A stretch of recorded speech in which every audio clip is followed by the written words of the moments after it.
Hi hello home bites Tamil cooking சேனலில் இன்றைக்கி நம்ம பார்க்க போகிறது எல்லோ பம்ப்கினோட கூட்டு. இது எப்படி பண்ணலாங்கிறதுக்காக ஃபஸ்ட்டு ஒரு பம்ப்கின் கட் பண்ணி வச்சுருக்கேன். ஒரு பீஸ் எடுத்து நல்லா வாஷ் பண்ணிவிட்டு ஸ்கின்னெல்லாம் இது பண்ணிவிட்டு நல்லா கழுவி கட் பண்ணி வச்சுருக்கேன். அதுக்கப்புறம் ஒரு பெரிய வெங்காயம் அந்த சைஸில் கட் பண்ணி வச்சுருக்கேன். இப்போது அடுப்பில் பாத்திரத்தை வச்சு எண்ணெய் ஊற்றியாச்சு. இதில் என்ன பண்ண போகிறோம், தாளிப்பு போட போகிறோம். இது கடுகு, உளுந்தம் பருப்பு,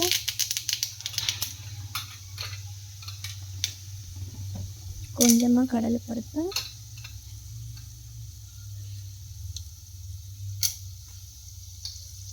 தக்காளி வெங்காயம்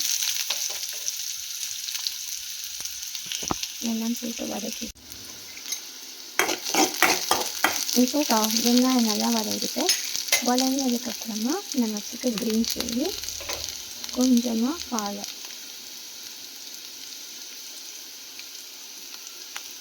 கொஞ்சமாக கம்பு,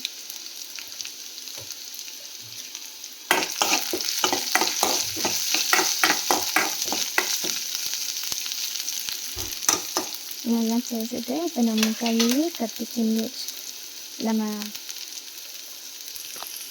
நம்ம க்ளீன் பண்ணி வச்சுருக்க பம்ப்கின் ஆட் பண்ணலாம்.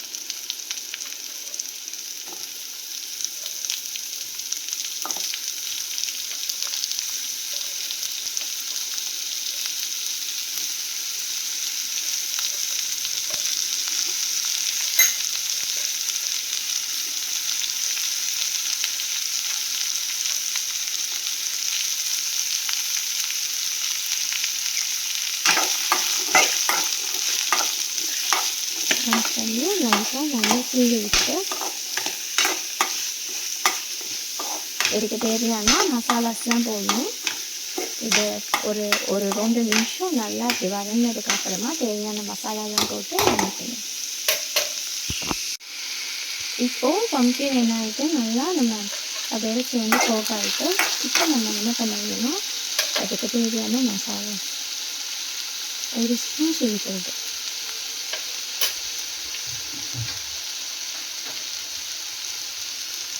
பவுடர் மிக்ஸ் பண்ணாலும் பண்ணிக்கலாம். லைட்டாக தனியா பவுடர் பண்ணிட்டு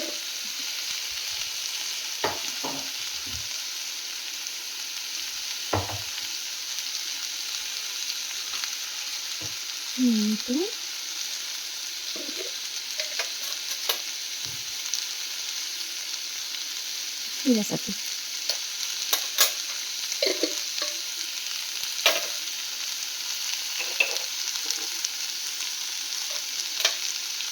நம்ம சால்ட்டுக்குள்ள ஒரு வேகிறதுக்கு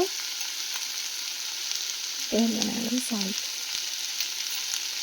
எல்லாம் போட்டுட்டு நல்லா இது தடவை கிண்டி விட்டுட்டு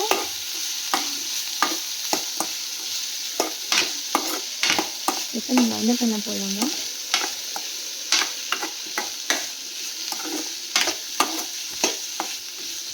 தண்ணி ஊற்றி வேக வைக்க போகலாம். இது மூழ்கிறதுக்கு நிறைய தண்ணி ஊற்றக்கூடாது. இது மூழ்கிற அளவு கொஞ்சமாக தண்ணி ஊற்றணும். இப்போ கொஞ்சமாக இவ்வளோ தண்ணி போதும். இது டக்குன்னு வேந்துடும். அதனால் நம்ம உப்பெல்லாம் கரெக்டாக போட்டோம். எல்லா மசாலாஸ் போட்டாச்சு. இப்போது மீடியம் ஃப்ளேமில் வச்சுட்டு இதை ஒரு மூடி போட்டு மூடிட்டு ஒரு 5 to 6 மினிட்ஸில் இது வெந்துடும். அப்படி என்னன்னு பார்க்கலாம்.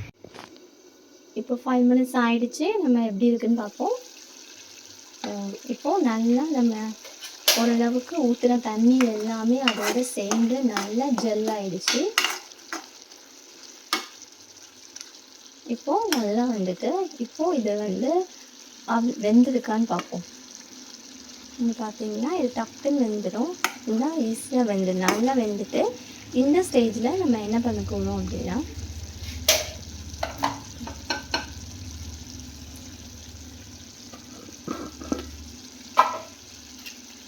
இந்த ஸ்டேஜில் 1 ஸ்பூன் சுகர்,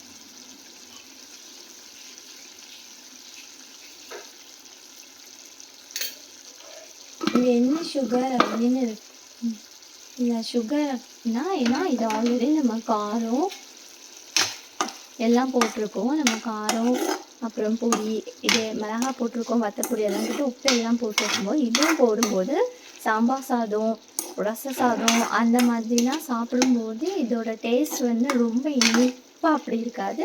ஆனால் மைல்டாக ஒரு ஸ்வீட்னஸ் கொடுக்கும். அது சாப்பிட்றதுக்கு ரொம்ப நல்லாயிருக்கும். காரம் இருக்கும், மைல்டாக ஒரு ஸ்வீட்னஸும் இருக்கும் இதில். நான் பண்ணுற மாதிரி இதே மாதிரி நீங்கள் இதெல்லாம் போட்டு ட்ரை பண்ணி பார்த்தீங்க அப்படின்னா இதே டேஸ்ட்டில் நல்லாயிருக்கும். இப்போது சுகர் போட்டனால ஒரு 2 மினிட்ஸ் நம்ம வெயிட் பண்ணுவோம், அது கொஞ்சம் ஜெல் ஆகிறதுக்கு. பூசணிக்காய் கூட்டு ரெடி ஆகிட்டு நான் கட் பண்ணி கழுவி வச்சுருக்க கொத்தமல்லியை ஃபைனலாக போட்டுட்டு ஒரு தடவை கிண்டி விட்டுட்டு இறக்க போகிறேன். அவ்வளோதான், சுவையான பூசணிக்காய் கூட்டு ரெடி.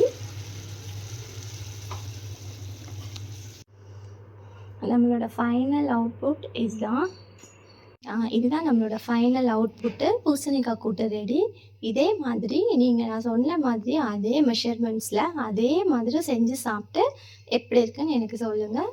இன்னும் ஒரு டேஸ்டியான ரெசிபியில் உங்களை சந்திக்கிறேன். பாய்.